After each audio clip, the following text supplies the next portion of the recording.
Assalamu alaikum, I'm Aisha and you're watching Samaa News. Here are today's headlines.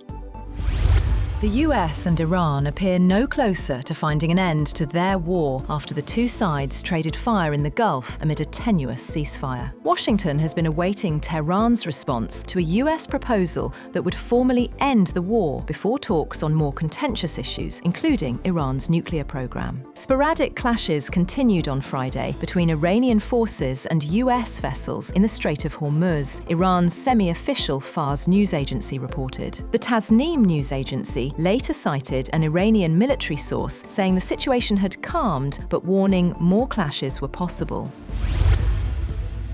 A US intelligence analysis has concluded that Iran can withstand a naval blockade for months. A CIA assessment indicated that Iran would not suffer severe economic pressure from a US blockade of Iranian ports for about another 4 months. A US official familiar with the matter suggested that US leverage over Tehran remains limited as the two sides seek to end a conflict that has been unpopular with US voters. A senior intelligence official called the claims about the CIA analysis false, saying the blockade is inflicting real compounding damage, severing trade, crushing revenue, and accelerating systemic economic collapse.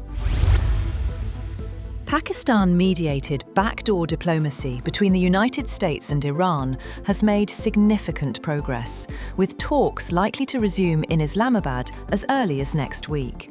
According to the Wall Street Journal, the US and Iranian officials are working with mediators on a one-page, 14-point memorandum of understanding.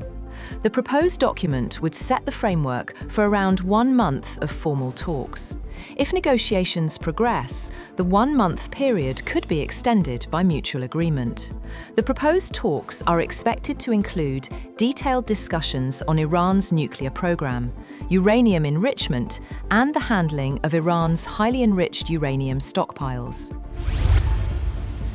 US intelligence agencies believe Iran's new supreme leader, Mojtaba Khamenei, has been involved in shaping Tehran's wartime strategy and negotiations with Washington. The report, citing sources familiar with assessments, says Khamenei has remained largely out of public view after sustaining injuries during the conflict, but is still believed to be communicating through trusted intermediaries. Iranian officials, however, say he is recovering well and dismiss speculation about his health. US assessments also suggest Iran's military has been weakened by strikes, but retains operational missile capability, while senior Revolutionary Guard figures are managing day-to-day governance amid ongoing diplomacy with the US.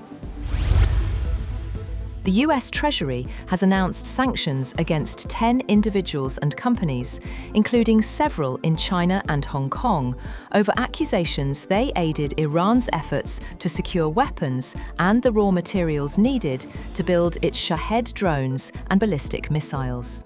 In a statement, Treasury said it remained ready to take economic action against Iran's military-industrial base to prevent Tehran from reconstituting its production capacity.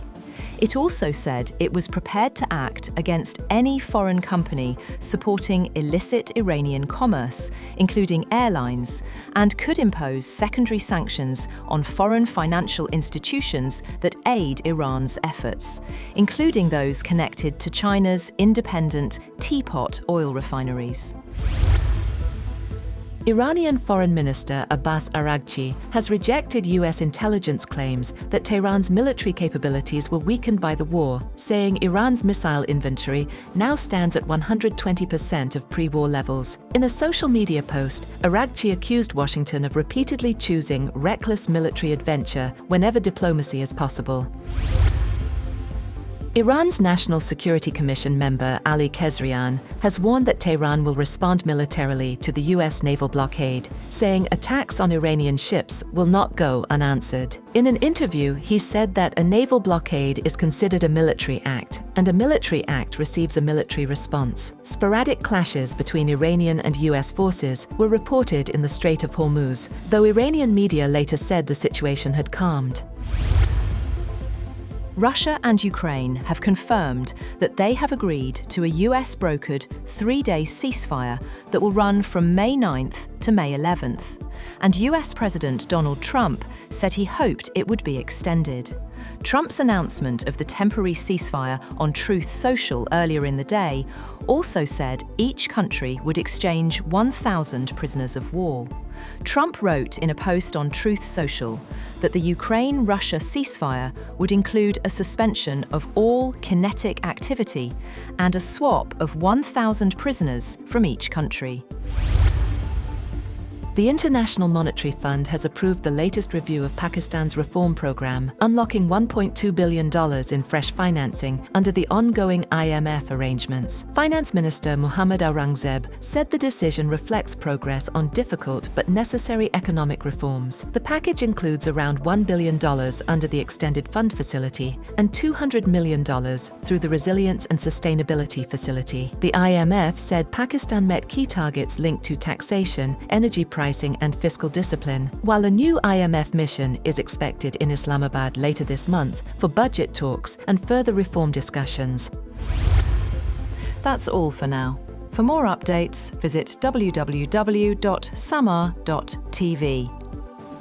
Thank you for watching Samaa News.